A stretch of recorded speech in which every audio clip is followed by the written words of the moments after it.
दरिद्र योग कब बनता है? इस योग के क्या प्रभाव है? दरिद्र योग एक ज्योतिषी योग है जो आमतौर पर व्यक्ति के जीवन में कई प्रकार के संघर्ष और परेशानियां लेकर आता है।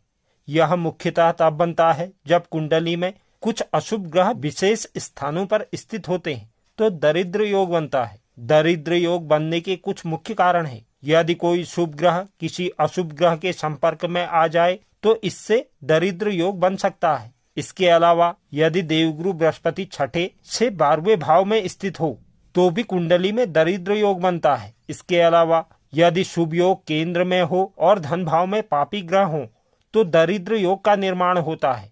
अंतिम स्थिति है चंद्रमा से चौथे स्थान पर पाप ग्रह होने से भी दरिद्र योग बनता है।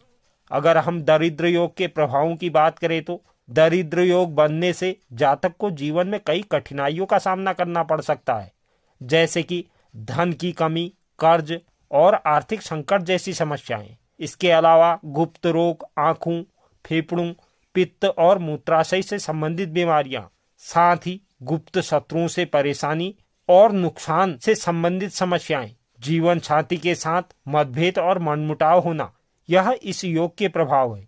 अगर हम दरिद्र योग के उपाय की बात करें तो हालांकि दरिद्र योग का प्रभाव कम करने के लिए कुछ उपाय किए जा सकते हैं, जैसे कि पितृ दोष का निवारण करने से भी दरिद्र योग का प्रभाव कम होता है।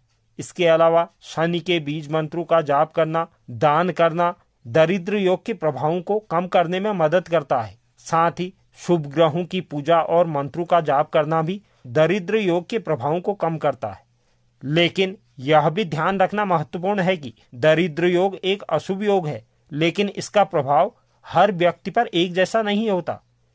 कुछ व्यक्तियों को यह योग अधिक प्रभावित करता है जबकि कुछ को कम प्रभावित करता है। इसलिए यदि आपकी कुंडली में दरिद्र योग है तो आपको ज्योतिष से परामर्श करना चाहिए और उसके अनुसार उपाय करने चाहिए। तो यह दरिद्र योग के संबंध में एक महत्वपूर्ण जानकारी थी। जानकारी अगर पसंद आई तो वीडियो को लाइक करें, चैनल को सब्सक्राइब करें और पेज को फॉलो जरूर करें।